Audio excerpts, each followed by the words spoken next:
吴天林被吴飞燕的眼神吓得浑身颤抖，忙不迭地双膝跪地，将脑门也重重磕在地上，惊恐无比地说道：“属下该死，求英主赎罪。”吴飞燕冷哼一声，呵斥道：“从今往后，你若是再多嘴一句，就滚回辽东祖陵自生自灭去吧。吴家祖籍辽东，吴家的祖坟便在那里。但是对破清会内的吴家人来说，一旦英主让他回辽东守祖坟，那就等于清朝被发配宁古塔一样，一旦去了，这辈子只能死在那里。”吴天林惶恐至极，狠狠地抽了自己2个嘴巴，不停地磕头哭喊道：“属下该死，属下该死，谢英主洪恩。”吴飞燕没再理会他，淡淡道：“滚吧，把我交代你的事情安排好，属下遵命。”吴天林如蒙大赦，再次连磕3个响头，连滚带爬地往门外逃。吴飞燕忽然大喝一声：“站住！”吴天林后背一凉，慌忙回过头去，哆哆嗦嗦地问道：“英主，您还有何吩咐？”吴飞燕问他：“3大长老怎么样了？”吴天林见吴飞燕不是追究自己，松了口气的同时，连忙躬身说道：“回英主，3大长老现在都在密会厅等候。”吴飞燕皱了皱眉，问他：“我让你们返航的时候，你有没有注意过他们3人有没有什么变化？”这个吴天林迟疑片刻，恭敬说道：“回英主，您下令返航的时候，3大长老看起来都有些不悦。”吴飞燕冷笑一声，淡然道：“这3人是不满我缴了他们的闭关，看来人性都是这样。你赏他1碗饭吃，他未必有多感激你，但你若是要把被他吃了一半的饭拿走，他反而会记恨你。”吴天林小心翼翼地问英主：“那您觉得应当如何？”吴飞燕淡然道：“讲，自然是应当嘉奖了。带兵打仗，胜了要奖，累了要奖，白跑一趟更要奖。”说罢又道：“不过奖也并非是现在，先晾着他们，让他们在心里埋怨去吧。直接奖赏他们，会让他们觉得自己本就该赏，倒不如先让他们自己的想法胡乱发散，时机合适时，再让他们为自己之前的埋怨感到羞愧。”吴天林听得一头雾水，却也只能谄媚地奉承道：“英主英明，属下自叹不如。”吴飞燕知道他只是单纯的溜须拍马，于是便有些不耐烦地摆了摆手道：“行了，你去给他们安排个住所，这几日好生陪着他们，剩下的等我回来再说。”吴天林毫不犹豫地说道：“属下遵命。”待吴天林出去之后，吴飞燕踱步来到一张用激光投射到墙面上的世界地图前，正听那6米多的挑高，整面墙投射着一张6米高、12米宽的世界地图。他看着地图上的缅甸，看着与缅甸挨着的滇南，又看着与滇南相距千里的10万大山，顿时思绪纷飞。他想到自己的师兄，又想到自己的师尊，想到师尊的画像今日被别人拿出来警告自己，他不禁轻声自语道：“师尊，看来你是真的瞧不上我与师兄。你走之前是我与师兄陪伴左右，可即便如此，你也不曾将长生之秘告诉我们，以至于我要在你死了300多年之后，才从他人那里得知长生之秘的细节。我吴飞燕就如此入不得你的法眼吗？”想到这里，吴飞燕的思绪瞬间回到了300多年前的1650年，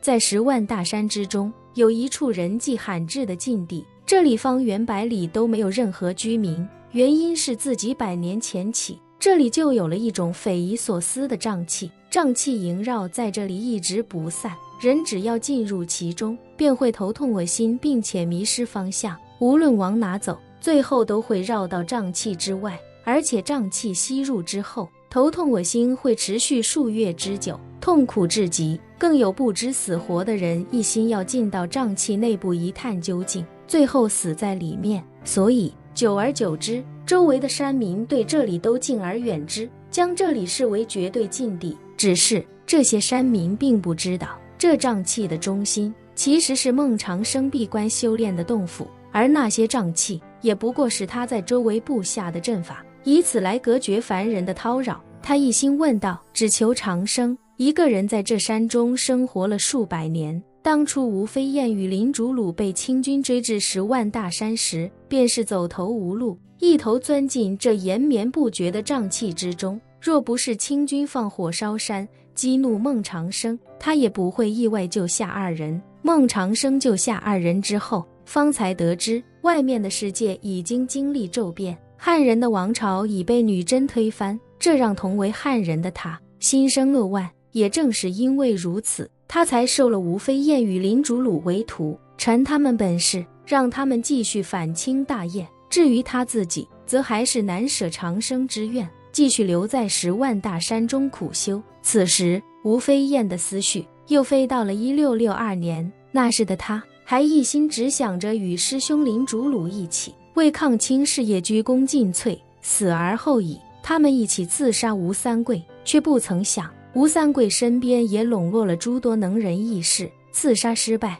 与他们一起参加行动的义士几乎全部战死，而他与师兄拼死才杀出一条血路。行动失败后，两人都格外颓丧，而当时南明也几乎覆灭，内地已然没有了抗清的主力。于是林主鲁便向他提议，两人一同去台湾投靠国姓爷郑成功，希望能够追随国姓爷继续抗清宏愿。两人费尽千辛万苦才从滇南的层层清军包围中逃出来，只可惜天不遂人愿，还没等他们走完一半路程，国姓爷骤然离世的消息便传回内地。当时的清廷恨不得举国同庆，而他与林主鲁也在那一刻心灰意冷。两人自知实力有限，无法螳臂当车，再加上清军到处通缉二人，无奈之下，二人只能重返10万大山，再次投靠孟长生。可谁能想到，当时的孟长生已经到了大限。想到这里，吴飞燕的思绪再次快进，来到了1663年的春天。当年的画面再次浮现于他的脑海之中，他与师兄正在打坐吐纳，眉毛胡须都已经雪白的孟长生体态佝偻地来到二人面前，淡然道：主鲁、飞燕，你二人随我进来。两人只是感觉今天的师尊格外疲累，但却并未察觉有何不妥，于是二人跟随孟长生来到他的石室之中。孟长生指着面前的2个蒲团，对二人说道：尔等坐下吧。两人见此，恭敬地在他面前盘腿坐好。孟长生这才开口道：我与尔等缘分虽浅，但毕竟师徒一场，尔等又心怀抗清大业，为师同为汉人，也希望尔等能将这份大业坚持下去，早日恢复汉人江山。说罢，他从口袋里掏出2颗丹药，放在两人面前的石脊上，淡淡道：这2颗丹药是为师曾经与尔等提过的万古长青丹，服下此丹，寿命可至500年，500年沧海桑田。希望尔等有了这2颗丹药，能够完成抗清大业。吴飞燕听闻面前丹药竟是能活500年的万古长青丹，顿时激动不已，连声道：谢飞燕，谢谢师尊，师尊放心，飞燕一定会将满清皇帝赶回宁古塔。林主鲁看了看那2颗丹药，又抬头看着孟长生，神情有些紧张地问道：师尊，您今日为何要将如此珍贵的丹药赠给徒儿？孟长生淡然道：1000年看似漫长，却也不过弹指之间。所谓长生，如今看来其实不过是将原本正常的人生强行拉扯，就像一锭金子，虽然可以拉成极长的金丝，但其本质不过还是那一锭金子罢了。林主鲁茫然地说道：师尊，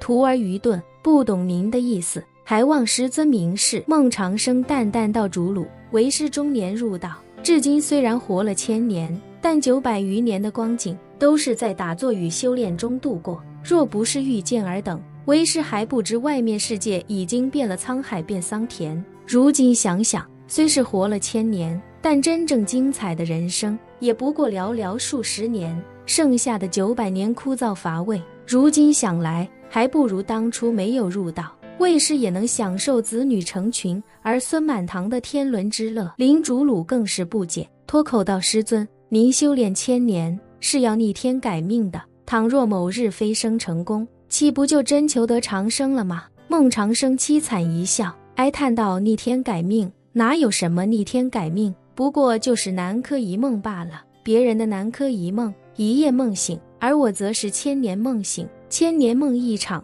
一场梦1000年。为师愚钝啊，林主鲁意识到师尊情绪不同往日，连忙关切地问道：师尊，您今日是怎么了？是不是想起什么伤心事，心有不忿？孟长生摆了摆手，淡淡道：为师没什么伤心事，只是大限到眼前，心有不甘罢了。大限，林主鲁与吴飞燕均是大惊失色。孟长生此时却一脸淡然地说道：为师千年大限已至，可惜为师不曾解开下一个谜题，无法再延续阳寿。这2颗丹药便是为师大限前送尔等的一份心意，待为师大限之后，尔等便服了丹药，下山继续抗清去吧。林主鲁顿时流出泪来，一脸不可置信地问道：师尊，您不是在说笑吧？您实力这么强，怎么会？孟长生苦笑一声，再强也敌不过天道，能的只是拖延一下罢了。现在看来，为师的天道